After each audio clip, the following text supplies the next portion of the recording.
Mucho gusto, doctor Dani Panamito. Recibo un cordial saludo de aquellos que conformamos el grupo de anatomía práctica.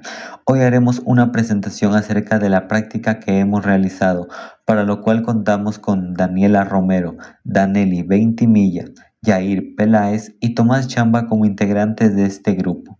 El tema principal de la práctica realizada ha sido el sistema nervioso, para lo cual hemos requerido de algunos materiales como lo son cartulinas, estiletes, pinturas, plastilina, pegamento, lanas de colores y maquetas de la médula ósea que nos han sido proporcionadas por el laboratorio para tener una mejor vista de la estructura.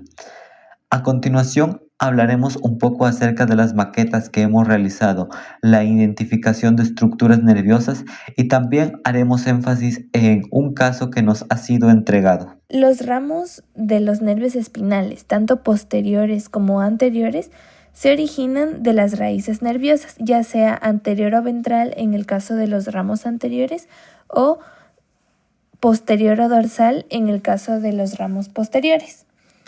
Los ramos posteriores de los nervios espinales aportan fibras nerviosas a las articulaciones sinoviales de la columna vertebral, también a músculos profundos del dorso y piel subyacente, y permanecen separados entre sí, lo que nos dice que no forman plexos nerviosos. En cambio, los ramos anteriores aportan fibras nerviosas al área restante, es decir, el área formada por las regiones anterior y lateral del tronco y los miembros superiores e inferiores.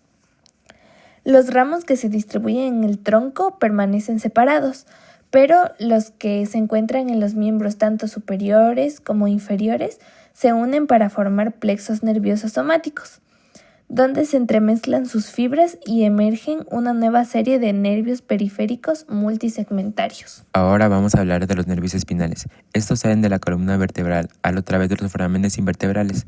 Los nervios espinales surgen en pares bilaterales de un segmento específico de la médula espinal.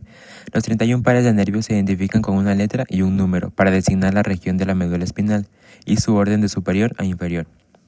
Existen 8 pares de nervios cervicales, que se los identifica con la letra C y se los nombra de C1 a C8. 12 pares de nervios torácicos, que se los identifica con la letra T y van de T1 a T12. 5 pares de nervios lumbares, que se los identifica con la letra L y van de L1 a L5. 5 pares de nervios sacros, que se los identifica con la letra S y van de S1 a S5. Y un par de nervios coccygeus, que se los identifica con las letras CO. Finalizaremos con un caso clínico proporcionado en la clase que se basa en un paciente que llega al hospital con dolor en la boca del estómago y al realizar los estudios se identificó que el dolor proviene del apéndice, específicamente en la fosa ilíaca derecha.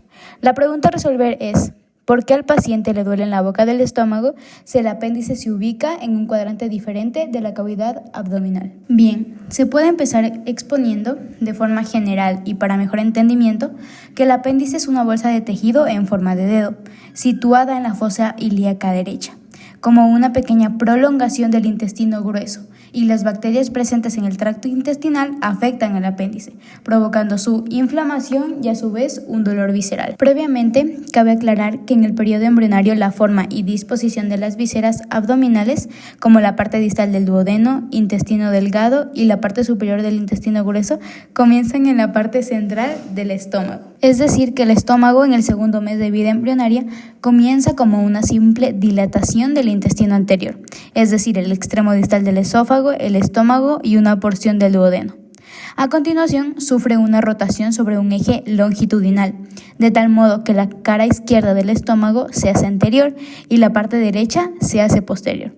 Por esta razón, el nervio vago del lado izquierdo, que en el tórax desciende por el lado izquierdo del esófago, pasa a una localización anterior, mientras que el derecho se sitúa en el estómago, en la parte posterior específicamente. El estómago tiene además otra rotación sobre un eje anteroposterior, de tal modo que la parte inferior por la que se continúa con el duodeno asciende y se coloca a la derecha, bajo el hígado. Hay que tener presente que el estómago tiene en esta fase de la vida un meso en la parte posterior, es decir, el mesogastriodorsal, y otra en la parte anterior, que es el mesogastrioventral, que alcanza hasta la primera porción del duodeno, por lo cual existen algunos bebés que nacen con malformaciones intestinales o malrotación, es decir, que los intestinos no rotan correcta o completamente a su posición final durante el desarrollo embrionario. Asimismo, sus raíces nerviosas son las que se empiezan a distribuir desde la parte central del estómago y provoca que el dolor visceral sea a nivel epigástrico desde la raíz nerviosa de nacimiento. Además, aquí se ven involucrados los plexos celíacos, como el conjunto de nervios abdominales. En la parte abdominal más importante que recibe la inervación abdominal de las vísceras abdominales es aquel plexo.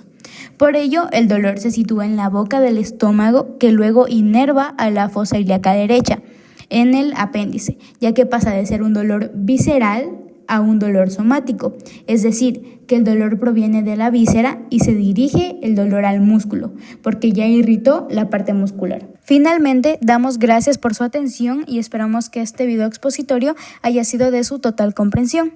Disculpad los inconvenientes y errores. Gracias.